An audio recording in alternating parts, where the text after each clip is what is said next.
Dear students, welcome to 90 degree solution. स्वागत है आप सभी का आपके अपनी यूट्यूब चैनल 90 डिग्री सोल्यूशन में।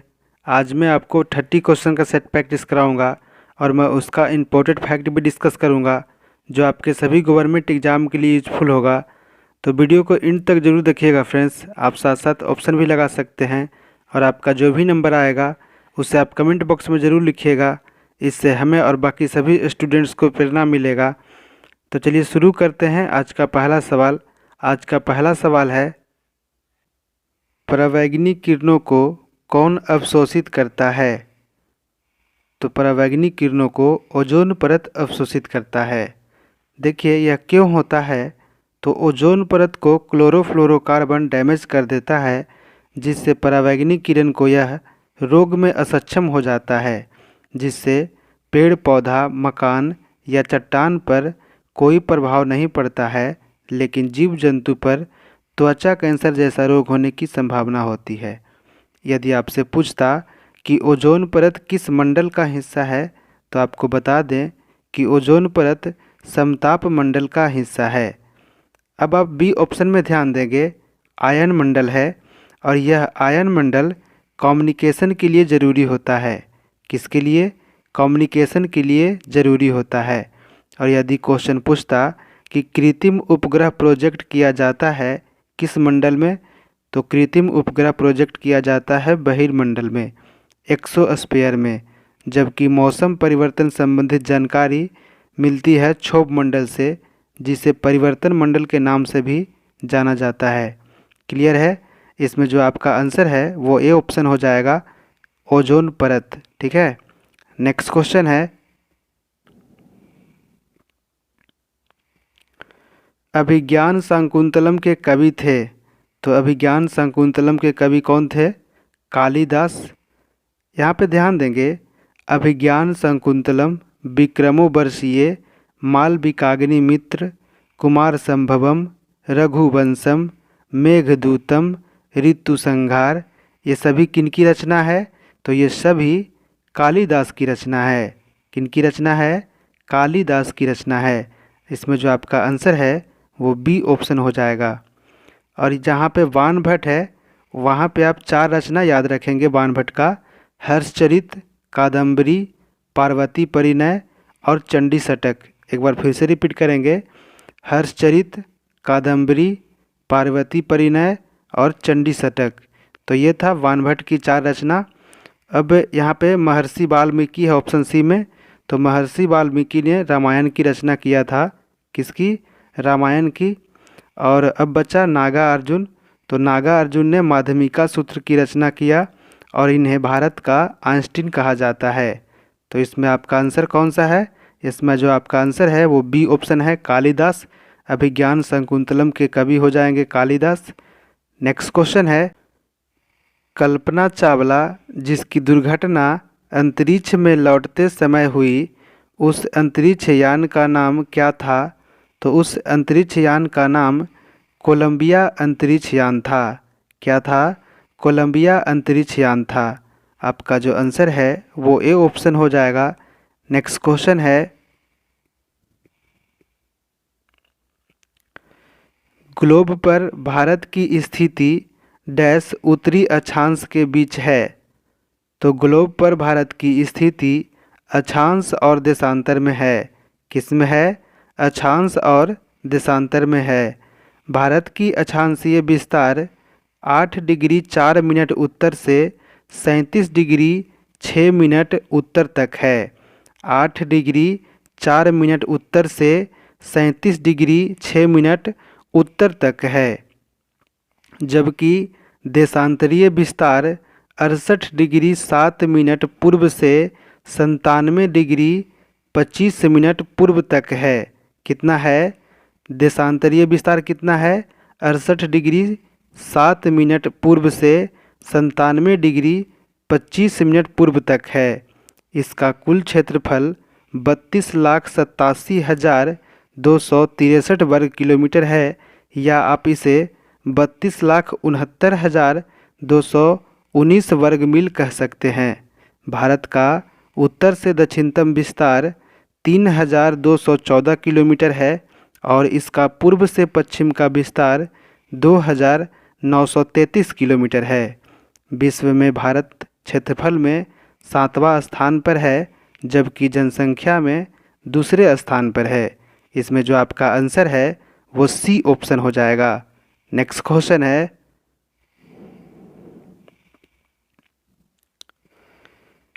पेड़ की आयु ज्ञात की जाती है। तो पेड़ की आयु वृक्ष के उम्र का पता तना में पाए जाने वाले वलय या रिंग या छल्ला को गिनकर किया जाता है। किससे किया जाता है? वलय या रिंग या छल्ला को गिनकर किया जाता है और इसका अध्ययन डेंड्रोक्राइनोलॉजी में किया जाता है। किस में किया जाता है? डेंड्रोक्राइनोलॉजी में किया जाता है, जबकि जेरेंटोलॉजी में जीव जंतु के उम्र का पता लगाया जाता है। जीव जंतु की उम्र का पता किस में लगाया जाता है? जेरेंटोलॉजी में। ठीक है, तो आपका जो आंसर है वो सी ऑप्शन हो जाएगा। वलय या छल्ला या रिंग को गिनकर पेड़ पौधों की आयु का पता लगाया जाता है। नेक्स्ट क्वेश्चन है, राष्ट्रीय जनगणना कब शुरू हुई? तो राष्ट्रीय जनगणना यहाँ पे ध्यान देंगे, भारत में पहली बार जनगणना 1872 में लॉर्ड मेयो के काल में किया गया था। यह सीमित जनगणना थी, लेकिन यदि क्वेश्चन पूछता कि प्रथम पूर्ण जनगणना या राष्ट्रीय जनगणना, तो 1881 में लॉर्ड रिपन के काल में किया गया था और यहीं से प्रत्येक 10 वर्ष के अंतराल पर जनगणना कराई जाती है, जिसे दशकीय जनगणना भी कहा जाता है। ध्यान देंगे, 2011 की जनगणना कुल 15वीं और दशकीय में यदि पूछे तो 14वीं जनगणना हो जाएगा। आपका जो आंसर है वो ए ऑप्शन हो जाएगा 1872 में। नेक्स्ट क्वेश्चन है,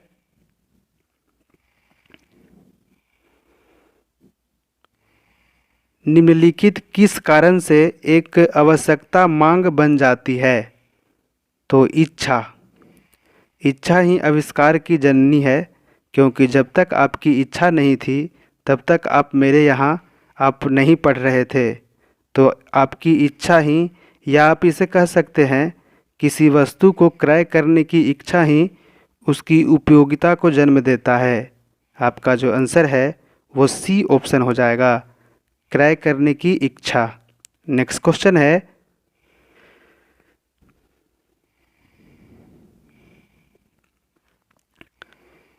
सरौता तथा चिमटा निम्न में से किस प्रकार के उत्तोलकों से संबंधित है?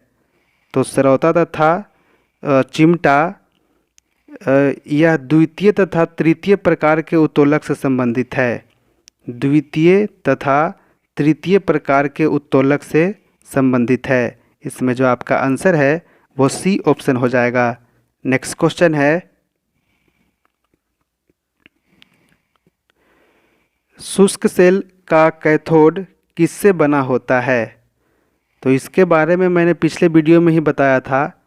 शुष्क सेल 2 होता है। शुष्क सेल कितने होते हैं? 2 होता है, कैथोड और एनोड। कैथोड और एनोड। कैथोड को ऋण ध्रुव कहा जाता है और एनोड को धन ध्रुव कहा जाता है। कैथोड को ऋण ध्रुव कहा जाता है और एनोड को धन ध्रुव कहा जाता है।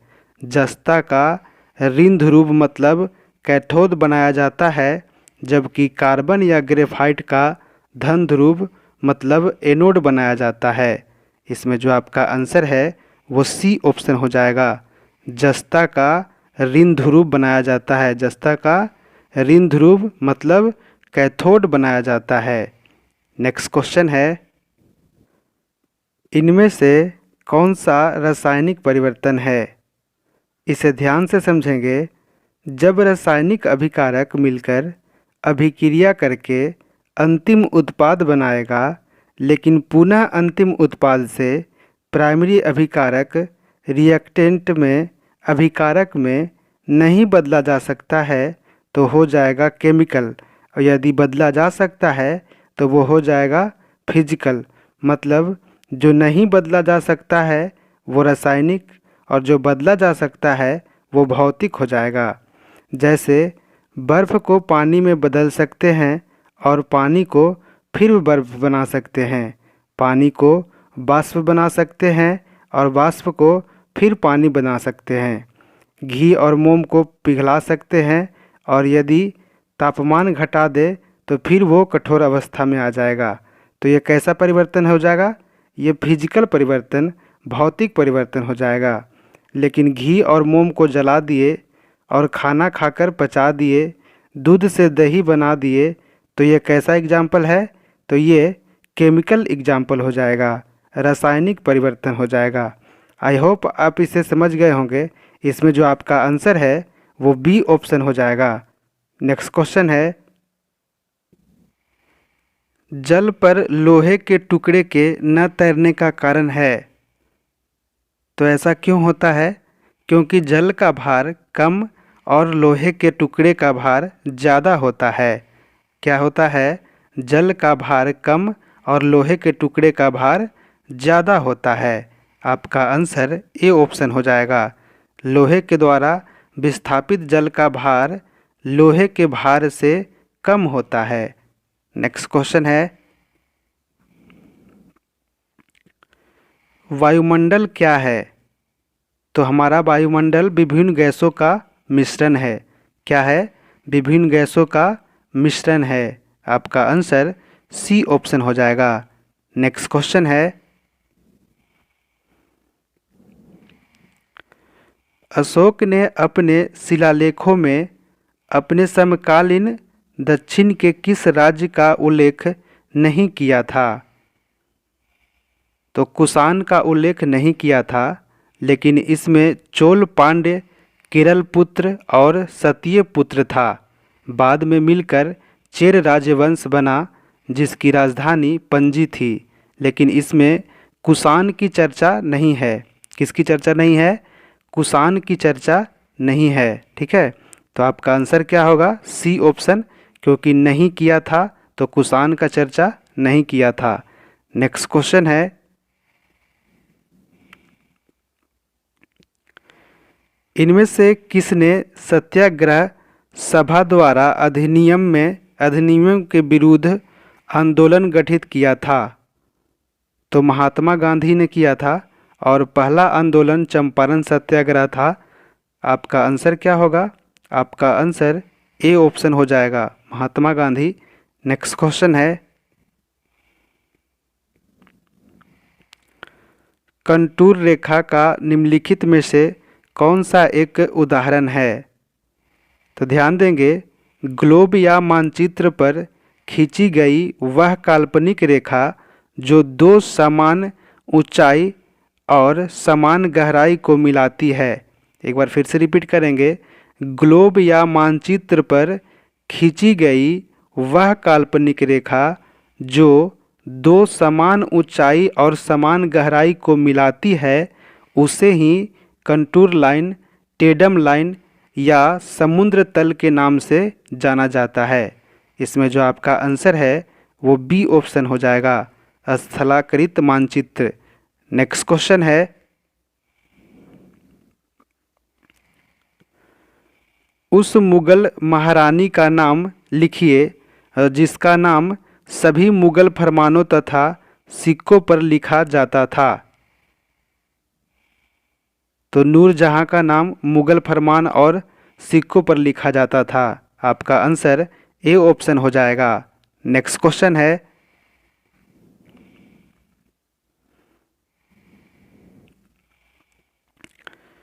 मुगल काल में जजमानी प्रथा क्या थी? तो मुगल काल में जजमानी प्रथा क्या थी? तो एक पारंपरिक व्यवस्था जो ग्रामीण भारत में किसानों तथा अन्य व्यवसायियों वर्गों के मध्य विद्यमान थी।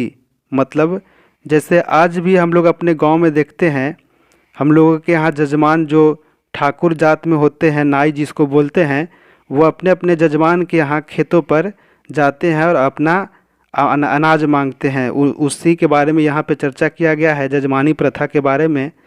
तो इसमें जो आपका आंसर है वो सी ऑप्शन हो जाएगा। नेक्स्ट क्वेश्चन है,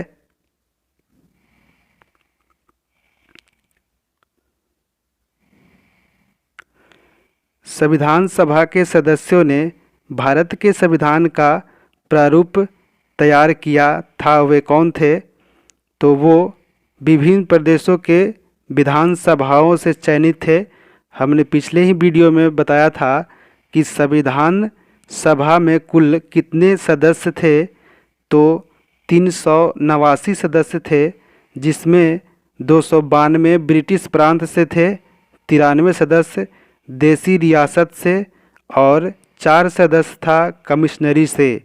ठीक है, आपका आंसर क्या होगा? आपका आंसर सी ऑप्शन हो जाएगा, विभिन्न प्रदेशों की विधानसभाओं से चयनित सदस्य। नेक्स्ट क्वेश्चन है,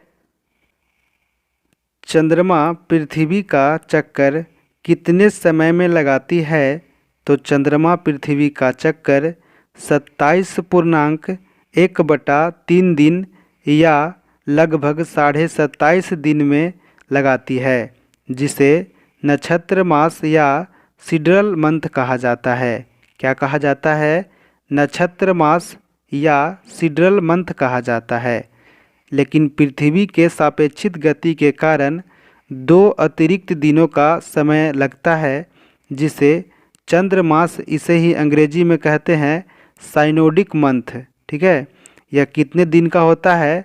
तो यह 27.1/3 + 2 = 29.1/3 दिन या 29.5 दिन का होता है। क्लियर है? इसमें जो आपका आंसर है वो ए ऑप्शन हो जाएगा।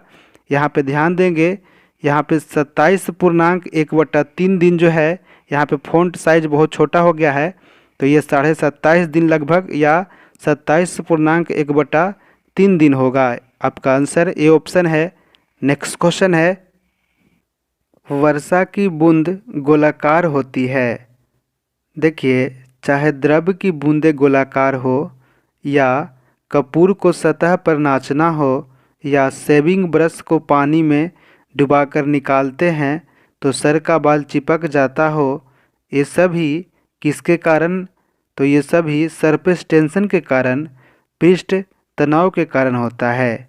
आपका आंसर निकल गया होगा। आपका आंसर ए ऑप्शन है। नेक्स्ट क्वेश्चन है, जैन धर्म के आदि प्रवर्तक कौन थे? मतलब सबसे पहले कौन थे? तो ऋषभ देव थे। कौन थे? ऋषभ देव थे। इसमें जो आपका आंसर है वो सी ऑप्शन हो जाएगा। और जहाँ पे ए ऑप्शन है वो पार्श्वनाथ 23वें तीर्थंकर थे। ठीक है, कितने? 23वें तीर्थंकर थे।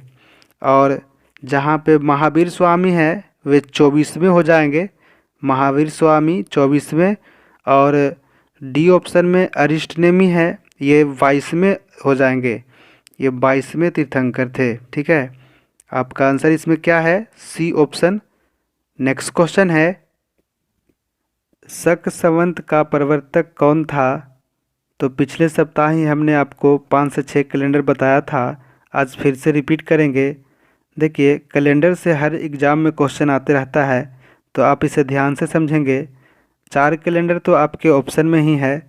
आपसे पूछा गया है शक संवत का प्रवर्तक कौन था, तो यहाँ पे ध्यान देंगे। शक संवत की शुरुआत कनिष्क ने अपने राज्याभिषेक के अवसर पर 78 AD में किया था, 78 ईस्वी में किया था। ठीक है, किसने किया था? शक संवत का शुरुआत कनिष्क ने 78 ईस्वी में किया था। तो आपका आंसर क्या हो जाएगा? आपका आंसर तो हो जाएगा बी ऑप्शन, कनिष्क। लेकिन जहाँ पे विक्रमादित्य 6 है, डी ऑप्शन में ध्यान देंगे। विक्रमादित्य 6 ने विक्रम संवत की शुरुआत 57 BC में किया था, जो हमारे मूल संविधान में था, जिसे बाद में बदलकर शक संवत कर दिया गया।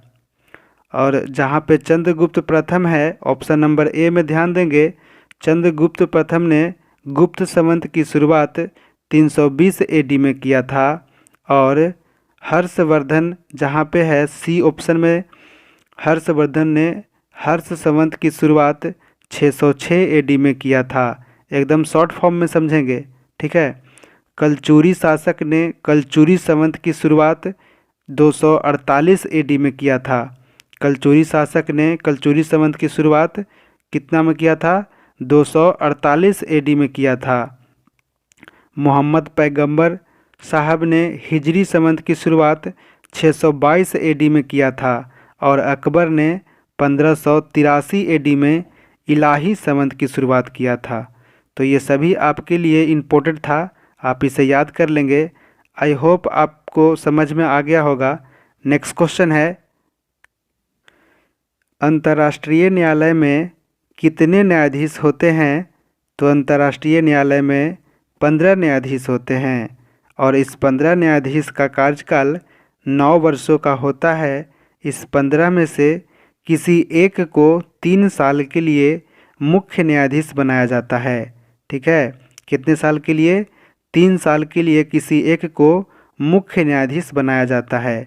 आप कमेंट बॉक्स में बताएंगे कि अंतर्राष्ट्रीय न्यायालय का हेडक्वार्टर कहाँ है।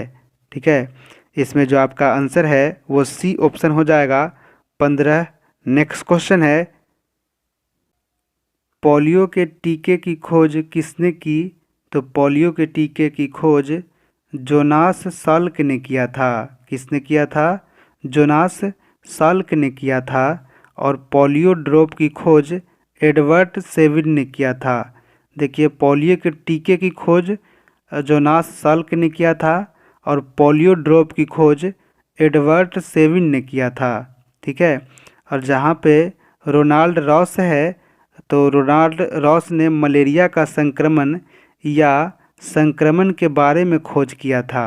ठीक है, और जहाँ पे लुई पास्चर है, ऑप्शन नंबर डी में लुई पास्चर ने रेबीज का टीका प्लस पास्चुराइजेशन का खोज किया था।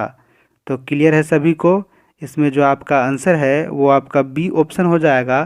पोलियो के टीके का खोज जोनास साल्क ने किया था और पोलियो ड्रॉप का खोज एडवर्ड सेविन ने किया था। नेक्स्ट क्वेश्चन है, भारत की प्रथम महिला शतरंज ग्रैंड मास्टर कौन है?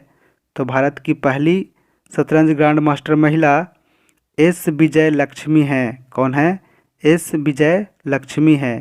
नेक्स्ट क्वेश्चन है, भारत का सबसे लंबा बांध कौन सा है? तो भारत का सबसे लंबा बांध हीराकुंड बांध है। भारत का सबसे लंबा बांध हीराकुंड बांध है। लेकिन यदि आपसे पूछता कि भारत का सबसे ऊंचा बांध क्या है, तो भारत का सबसे ऊंचा बांध टिहरी बांध है, जो भागीरथी और भिलंगना नदी के संगम पर उत्तराखंड में है। यदि दोनों में से कोई एक भी ऑप्शन में रहे तो आप इन्हीं दोनों में से किसी एक का ऑप्शन लगाइएगा। ठीक है, ध्यान देंगे यह कंक्रीट निर्मित या प्लास्टर युक्त बांध है, मतलब सीमेंट से ढलाई किया हुआ बांध है। क्वेश्चन पूछ देता है कि सर्वाधिक गुरुत्व वाला ग्रेविटी वाला बांध कौन है?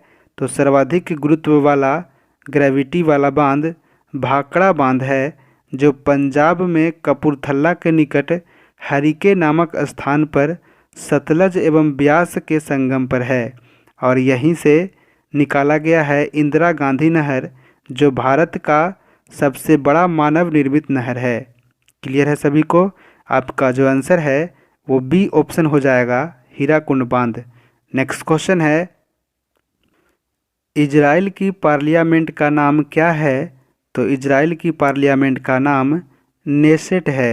क्या है? नेसेट है। आपका आंसर डी ऑप्शन है। लेकिन इनमें सभी ऑप्शन के बारे में एक बार देख लेंगे। फॉलकेटिंग कहाँ का है? तो फॉलकेटिंग है डेनमार्क का। पीपुल्स असेंबली कहाँ का है? तो पीपुल्स असेंबली मिस्र का है। ठीक है, और डाइट कहाँ का है? तो डाइट जापान का हो जाएगा। कहाँ का? जापान का। क्लियर है? आपका आंसर इसमें क्या है? डी ऑप्शन, इजराइल की पार्लियामेंट का नाम नेसेट है। ठीक है, नेक्स्ट क्वेश्चन है,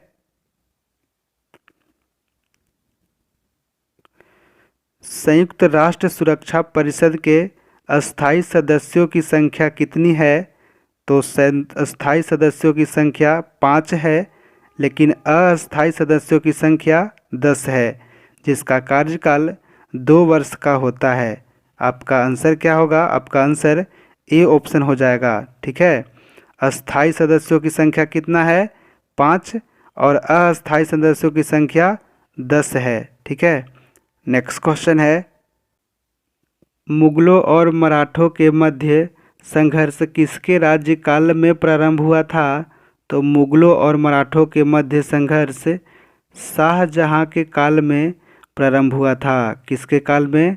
शाहजहां के काल में प्रारंभ हुआ था। आपका जो आंसर है वो सी ऑप्शन हो जाएगा।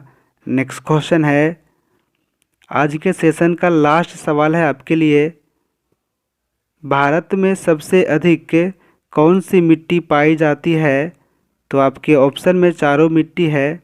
देखिए, भारत में सबसे अधिक एल्यूवियल मिट्टी पाई जाती है, जिसे जलोढ़ मिट्टी भी कहा जाता है। ठीक है, और जहाँ पे काली मिट्टी है, काली मिट्टी दूसरे स्थान पे आ जाएगा, लाल मिट्टी तीसरे नंबर पे आ जाएगा और लेटेराइट मिट्टी चौथे नंबर पर आ जाएगा। ठीक है, तो इसमें जो आपका आंसर है वह आपका आंसर क्या होगा? डी ऑप्शन हो जाएगा। तो आज के लिए बस इतना ही फ्रेंड्स। मुझे विश्वास है कि आप सभी ने ज़्यादा से ज़्यादा क्वेश्चन को अटेंड कर पाए होंगे। अगर हमारा वीडियो आपको पसंद आया हो तो वीडियो को लाइक करें, हमारे यूट्यूब चैनल को सब्सक्राइब करें और बेल आइकन को दबाना ना भूलें, ताकि हमारे हर वीडियो का नोटिफिकेशन आपको मिलता रहे। Thanks for watching. मिलते हैं अगली वीडियो में, तब तक के लिए सेफ रहें, सुरक्षित रहें। जय हिंद।